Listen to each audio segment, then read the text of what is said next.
Hello ladies and gentlemen, my name is ShinoBazu, and welcome to another episode of Shino's Shrine Picks. It's been a little while, I know, I hope you guys miss me, but for those of you guys who are new here, this is the show where I go over all the perks that are currently available in the Shrine and tell you which ones I think are worth picking up and which ones are better left passing. Now that we've got that out of the way, let's hop right into the show.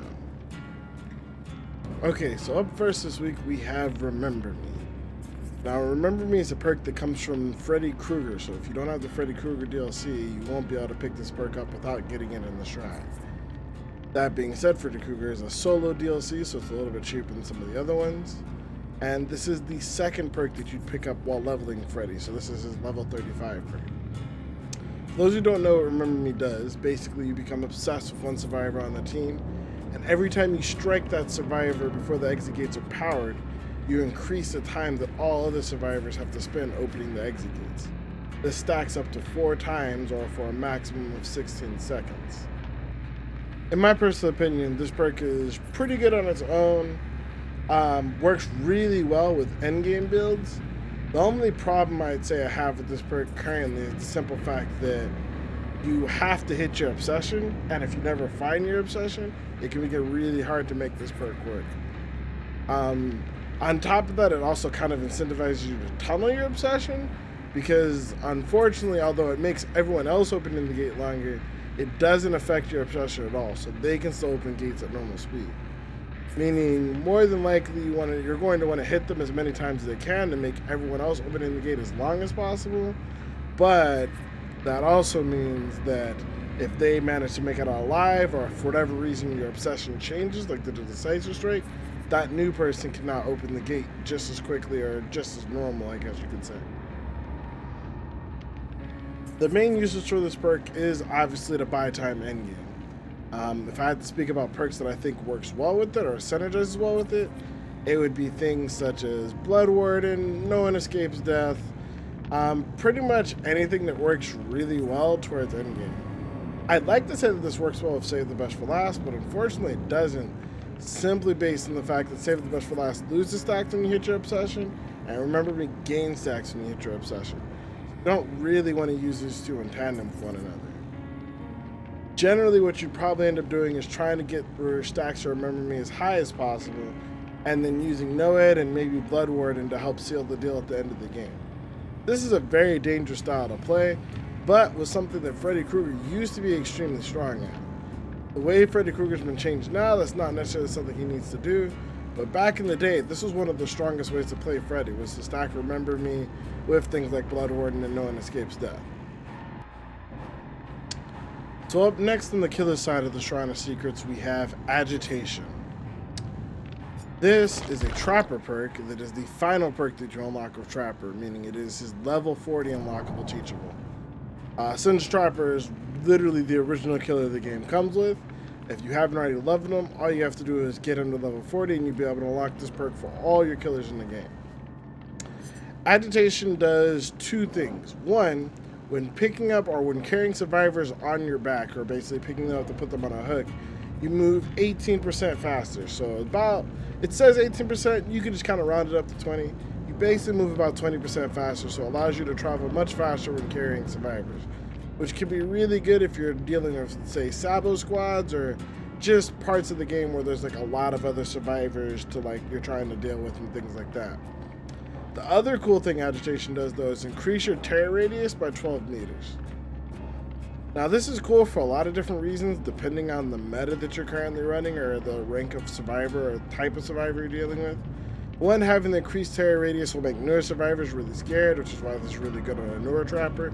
Even though technically you're holding a survivor, especially if they don't know that, that increased tear radius might scare them off a generator and things like that.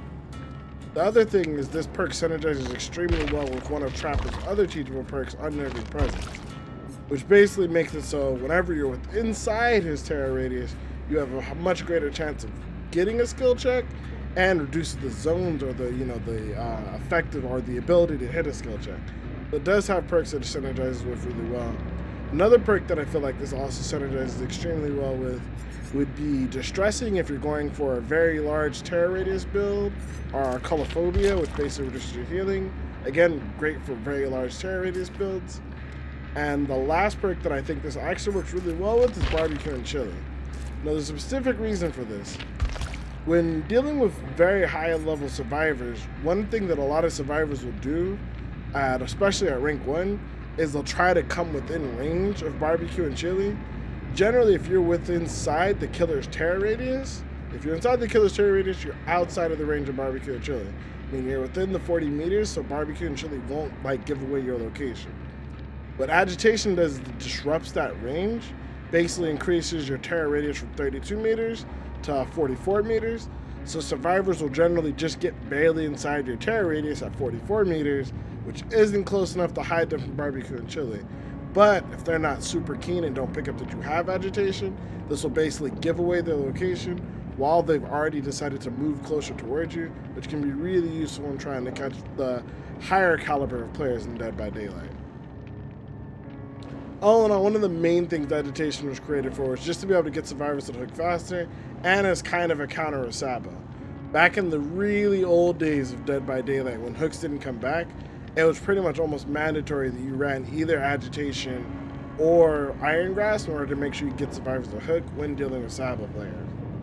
Other good thing about having Agitation though is if you have slower killers like Nurse or Huntress, it helps you get them to the hook faster, which could be really important for getting yourself back in the game, especially because those killers are already naturally slower. Having a survivor on their back just makes them even slower and just kind of removes you from the game for longer. So Agitation is really good for helping you get back in the game quicker than some survivors would be able to expect. Okay, now we're on to the survivor side of things. First up on the survivor side of perks, we have Kate's Denson's Dance With Me. So for those who don't know what Dance With Me does, basically whenever you perform a fast vault or a sprint out of a locker, you'll leave no scratch marks for you'll leave no scratch marks for 3 seconds after doing so. And it basically has about a 40-second cooldown in its final range. The idea of this is essentially put like if you hit a window vault or if you basically pop out a locker, it'll be really hard to find you. This perk has a lot of different perks that it works with. A life is one that's really good simply because you'll leave no scratch marks and you'll get the sprint burst for 3 seconds. So that means you'll be able to cover a much greater distance without having any scratch marks. It also works extremely well with say something like Quick and Quiet from Meg. I personally think it's one of my favorite perks to run of Dance With Me, simply because you could be mid-chase, you hit a window, and they don't know you hit the window because you don't make any sound. And then of course you also don't leave any scratch marks after hitting the window. So the killer doesn't see it directly, they'll have no idea where you went off to. This also works especially well if you've been injured, if you couple it with things like Iron Will or Calm Spirit. It's a very good perk to run alongside of any perk that basically makes it really hard to track. Lightweight's another really good perk that runs well with this. Essentially any perk that makes it really hard for killers to be able to find you or be able to track you down afterwards. These things are, in my opinion, of the utmost important to run with it. But it can be relatively decent on its own. Like you said, just knowing that you hit the window, not knowing where you went afterwards, the windows are really great ways to break line of sight. And same thing with lockers, like jumping out of a locker. A lot of times killers will hear the locker open, but assume that you're in the locker because there's no scratch marks there. So being able to pop out of the locker and just again kind of just disappear on killers is really strong and just kind of something I think goes a little underrated in a lot of people's builds. If used properly, again, also things like Poise and Dissonance, it can be a really strong perk for actually being able to lose a killer, which is probably one of the hardest things to actually do in the game versus good killers in this game. And last, and unfortunately probably least of the perks, up next we have Tenacity from Detective Tap. Detective Tap is part of the Saw DLC. If you don't have that, so you'll have to pick up the DLC if you're going to be able to grab this perk, otherwise you'll need to get it from the shrine. But it is one of Tap's perks. I believe it is actually the first perk that you pick up from Tap, so it is level 30 perk. So it is a pretty quick teachable to grab, but still important nonetheless. Tenacity, I don't think is too strong, but does have use cases. Tenacity in and of itself, for those of you guys who don't know, basically makes it so that you crawl 50% faster when you're down by the killer, and it also gives you the ability to recover while you're crawling. So normally in Dead by Daylight, when you've been downed by the killer, you have to either choose sit there and recover and stand still, or you can crawl to try to get closer to a friend or just hide from the killer who may have left you on the ground. Tenacity gives you the ability to do both at the same time. Now, the fact that Tenacity allows you to crawl and recover is probably the best part about it. The faster crawling is also really nice, but not too important. You're not really going to crawl away from a killer before they pick you up if they decide to commit to you, but it might get you a little bit more distance than the killer expects if they don't commit to you immediately. But again, the most important thing is the fact that you're able to recover while crawling with Tenacity. Obviously, because this is a recovery perk and it only works when you're down, this perk is going to synergize extremely well with, say, things like Unbreakable. I think that's probably like the single best perk to run this with. Debatably, you could also run this with, say, something like Iron Will, or not Iron Will, but like Sabotage, or even No Mither. The reason why is No Mither, obviously you're going to be recovering more than that, and so being able to just kind of crawl faster when you're recovering with No Mither, when you get down with No Mither, could be really good. Obviously, again, another thing would be Sabotage, simply because having being able to destroy hooks and then being able to crawl farther away from the hooks that might still be available would be a really good thing to have. But again, it's an interesting perk and it has its place, but I wouldn't call it anywhere near meta. And to be fair, even though we haven't got to the end part, I can't necessarily say I would recommend grabbing this perk unless you have everything else from the Blood One. But I digress. Let's get into the end where we talk about what's worth picking up. Okay, so we've gone through the 4 perks. I've told you what they've done. I told you what they work well with. Now it's time for me to tell you which one I think you should pick up from the shrine. And if I had to pick any one perk, if you could only grab one, and I had to pick any one perk, the winner in the shrine this week for me is going to be Dance With Me. Dance With Me is an extremely underrated perk, works extremely well with a lot of good survivor stealth builds, and could be like literally game changing. Having a combination of Dance With Me and Quick and Quiet, or Dance With Me and Iron Will, or any other form of like stealth perk is extremely strong on just about any survivor on any map in the game. Even the most experienced killers still look for scratch marks in like most situations. So being able to have your scratch marks completely disappear, regardless if there's a sound notification or not, could just completely throw a killer in disarray. I don't think nearly enough people run Dance With Me, but I do think it's up there of worth being running. Again, the fact that it works with so many other perks too. You can run it with Life, Window of Opportunity, Sprint Burst, Dead Hard. It works really well with Iron Will.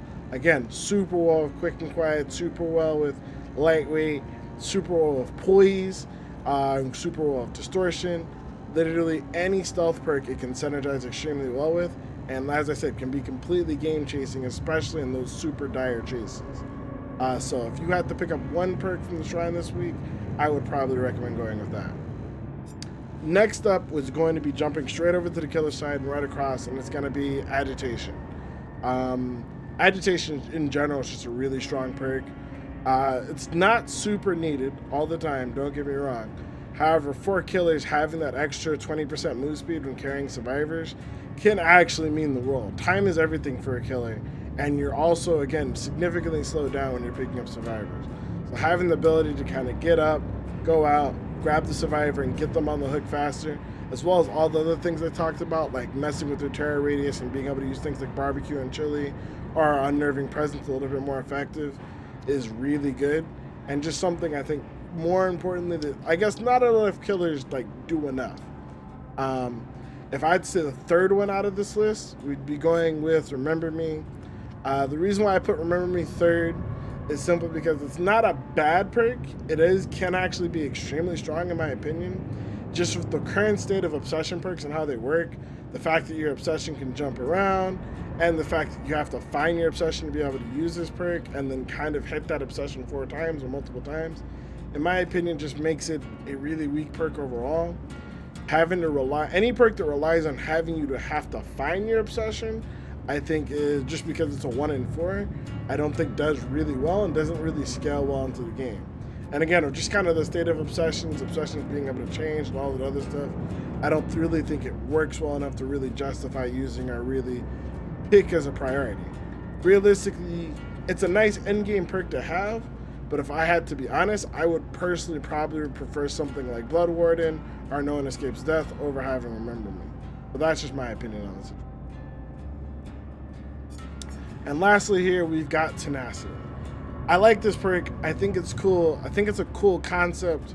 However, I think it's a perk that is too weak on its own and isn't strong enough to be warrant collabing with other perks.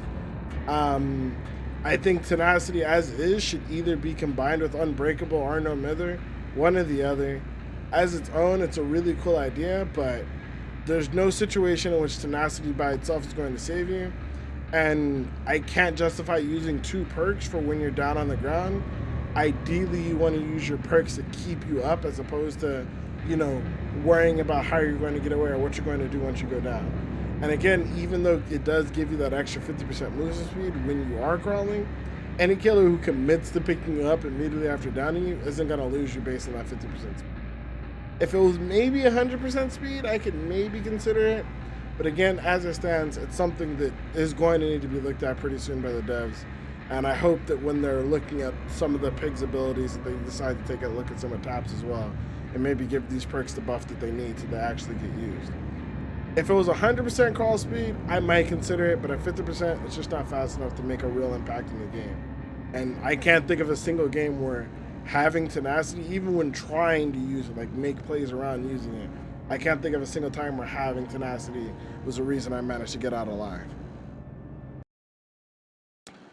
But that's it for, I guess you could say, this week's Shrine of Secrets. Sorry this one's a little bit late, but I wanted to try testing out some new editing styles, and I'll do my best to have this Shrine video up and then also have the next Shrine video up as well as soon as, or basically I'll do my best to have the next Shrine video up as soon as it gets started or as soon as it comes out. But either way, I want to thank you guys so much for watching the video. I hope you guys enjoyed it. If you did, please, don't forget to subscribe and give it a thumbs up.